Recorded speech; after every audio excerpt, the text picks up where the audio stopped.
కృష్ణా నదిలో రోజురోజుకు నీటి ప్రవాహం పెరుగుతుండటంతో పోలీసులు రెవెన్యూ అధికారులు అలర్ట్ అయ్యారు. అందులో భాగంగా నాగర్ కర్నూలు జిల్లా కొల్లాపూర్ మండలం సోమశిల పుణ్యక్షేత్రంలో అవగాహన కార్యక్రమాన్ని చేపట్టారు పోలీసులు. పర్యాటకులు నదిలో దిగేటప్పుడు పాటించాల్సిన జాగ్రత్తలను ఎస్ఐ హృషికేశ్ వివరించారు. కృష్ణానది పుష్కర ఘాట్ల దగ్గర హెచ్చరిక బోర్డులు కట్టారు. బోటు యజమానులకు మత్స్యకారులకు కృష్ణానది ప్రవాహంపై అవగాహన కల్పించారు.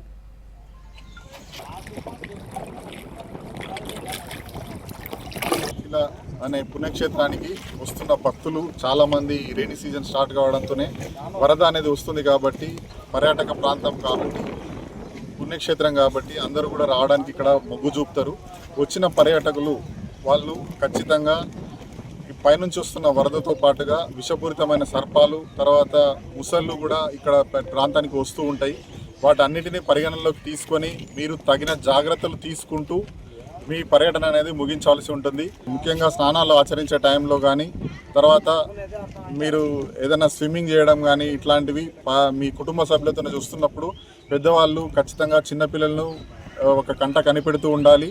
అదేవిధంగా స్నానం ఆచరించేటప్పుడు ఎట్టి పరిస్థితుల్లో కూడా లోపలికి వెళ్ళడానికి ఎవరు కూడా ట్రై చేయకూడదు.